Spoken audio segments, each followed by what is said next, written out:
Урматтуу замандаштар, мына бул картинаны карап бүгүнкү Кыргызстандын реалдуу чындыгын көрсөк болот да.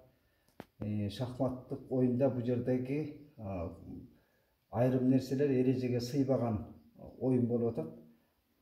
Актардын королу жок экен. Доска адатта 8 болуш керек, бул жерде 7 доска турат. Тиякта доллар да жатат, эмне доллар?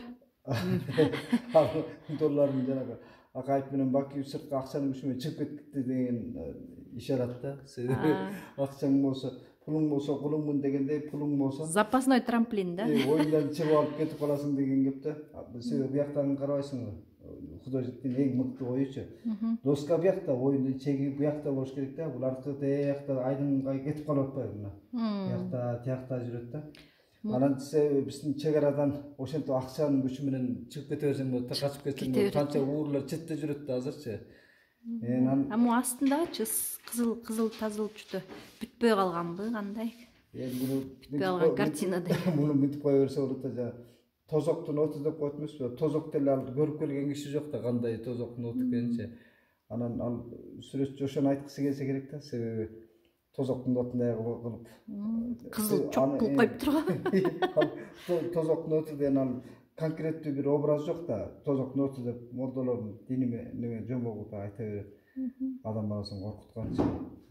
Анан бул жерде бүгүнкү ырайымдын дагы тагдырын көрсө болот. Деги эле биздин мына Ак Жол партиясы алга Кыргызстан убагында оюнчулары жыдыган жок да. Дагы эле бүгүнкү күндө саясий оюнда ошолор бир партиядан бир партияга жылт коюп ойноп жүрө берет да.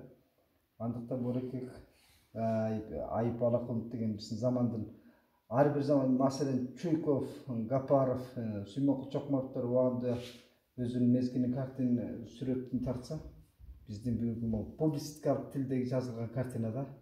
Анан азыркы замандын, биздин азыркы деле эмес, негизи эгемендүүлүктөн бери келаткан. Кыргызстандын эгемен тарыхында мына ошол боекту да туура тандаганда мындай мрачный да, темгили мындай түшүнүктүү свет эмес да, мындай жаркырлаган бир позитивдүү свет жок болуп атпайбы? Ошол мындай монотонныйраак берген да.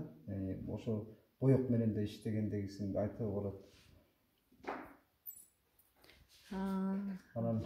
Канча деп сурап экен. Баасын айтып койбойсуз. Муну Кыргызстандын эгемен Кыргызстандын тарыхына кызыккандар болсочу, бул картинаны мен 2000 долларга сатам да. Кызыккандар болсо, себеби канчага? 2000 доллар дейм. Тиги аз пул көп да. 2000 келсе жүрбөйбү, чоңдорчу. Биздин кыргыздар түшүнөбү ошону, алабы 2000 долларга? 2000 долларга аны тогол алганды жакшы көрөт да. Бул картинаны үйүңө коюп койсоңчу, же кеңсеңде, офисиңде турса, бул интеллектуалдуу мындай өрнөктө келгенде жора жолдошторуң келет да, же үйүңдө турса делечи, муну талкуулаганда, кээде той топурга баргандар, бирөөнү куттуктап баргандар, тос айтып былжырап отура берет эмеспи? Андан көрө ошо келген меймандаргачы ким эмнени көрдү деп коюп, интеллектуалдуу көрөнгөсүн, баягы көркөм дүйнөнү канчалык кимиси түшүнөт, ошону баамдоого болот да. Себеби муну аяк башы жок сөз кылып отура берсе болот да меймандарчы.